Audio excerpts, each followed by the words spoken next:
വടക്കേ മലബാറിലെ പ്രമുഖ ധർമ്മശാസ്ത്ര ക്ഷേത്രങ്ങളിലൊന്നായ കണ്ണാടിപ്പറമ്പ് ധർമ്മശാസ്ത്ര ക്ഷേത്രത്തിലെ ഉത്രവിളക്ക് മഹോത്സവത്തിന് കൊടിയേറി. ഉത്സവം ഏപ്രിൽ 8 വരെ നീണ്ടുനിൽക്കും. ഉത്രവിളക്ക് ഉത്സവത്തിന്റെ ഭാഗമായി നെടുവാട്ട മഹല്ല് ജമാ മസ്ജിദ് ഭാരവാഹികളുടെ നേതൃത്വത്തിൽ പഞ്ചസാര കുടം സമർപ്പിച്ചു.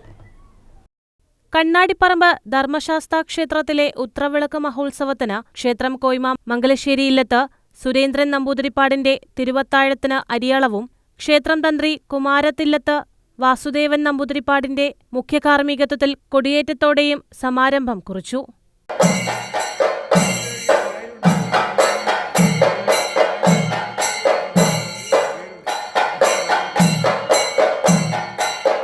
മഹോത്സവത്തിന്റെ ഭാഗമായി ഏപ്രിൽ 7 വരെ വിവിധ പൂജകളും എഴുന്നള്ളത്തും കലാപരിപാടികളും ഉൾപ്പെടെ നടക്കും.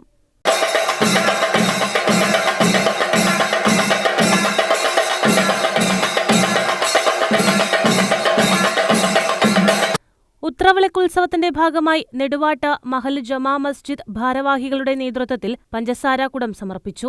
ക്ഷേത്രസന്നിധിയിലെത്തിയ നെടുവാട്ട് മഹല്ല് ജമാഅത്ത് committee general secretary KP Shafi, KT Khalid Haji, Mullappally Muhammad എന്നിവരുടെ നേതൃത്വത്തിലുള്ള പള്ളി കമ്മിറ്റി ഭാരവാഹികളെ എക്സിക്യൂട്ടീവ് ഓഫീസർ MK അരുൺ, ഉത്സവാഘോഷ committee president M Sudhakaran Marar, secretary Arakkampayath Riju എന്നിവർ ചേർന്ന് സ്വീകരിച്ചു. ഏപ്രിൽ 8 രാവിലെ 9 ക്ഷേത്രകുളത്തിൽ ആറാട്ട് തിരിച്ചെഴുന്നള്ളത്തിന് ശേഷം കൊടിയിറക്കും. തുടർന്ന് ആറാട്ട് സദ്യയോടെ ഉത്രവിളക്ക് ഉത്സവത്തിന് സമാപനമാകും. News desk, Kannur vision.